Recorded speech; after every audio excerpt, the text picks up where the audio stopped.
ജഗദീഷ്, നമ്മുടെ നടൻ ജഗദീഷിന് പ്രസിഡന്റോ ജനറൽ സെക്രട്ടറിയോ ആകാനുള്ള ആഗ്രഹമുണ്ടെന്ന് പലരും പറയുന്നു. ജഗദീഷും അത് നിഷേധിച്ചിട്ടില്ല. എനിക്ക് നല്ല അടുപ്പമുള്ള ആളാണ് ജഗദീഷ് ചേട്ടൻ.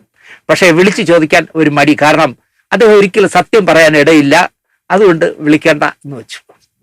സ്വഭാവ വേഷങ്ങളിൽ നന്നായി തിളങ്ങുന്ന സമയമാണ് ഇപ്പോൾ ജഗദീഷിൻ്റെത്. പക്ഷേ നല്ലൊരു പക്ഷത്തിന് അദ്ദേഹത്തെ ഉൾക്കൊള്ളാനാകുന്നില്ല.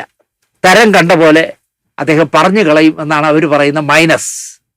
പീഡന പരാതി വാർത്ത പുറത്തു വന്നപ്പോൾ പത്രക്കാരെ കണ്ട സിദ്ദിഖിന്റെയും മുകേഷിന്റെയും കൂടെ അനുഭാവം പ്രകടിപ്പിച്ച് പത്രസമ്മേളനത്തിൽ കൊച്ചിയിൽ ഇരുന്നിട്ട് തിരുവനന്തപുരത്ത് വന്ന് നേരെ സമ്മർസാൾട്ട് അടിച്ച ക്യാരക്ടറാണ് കക്ഷിക്ക് എന്നാണ് അനഭിമതനായി കാണുന്ന പലരും പറയുന്നത്.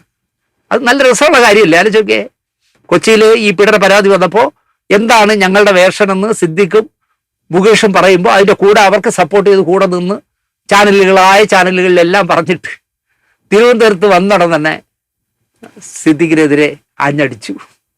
അതുകൊണ്ട് തന്നെ അദ്ദേഹം അനഭിമതനാവുന്നത് എന്ന് പറയുന്നു.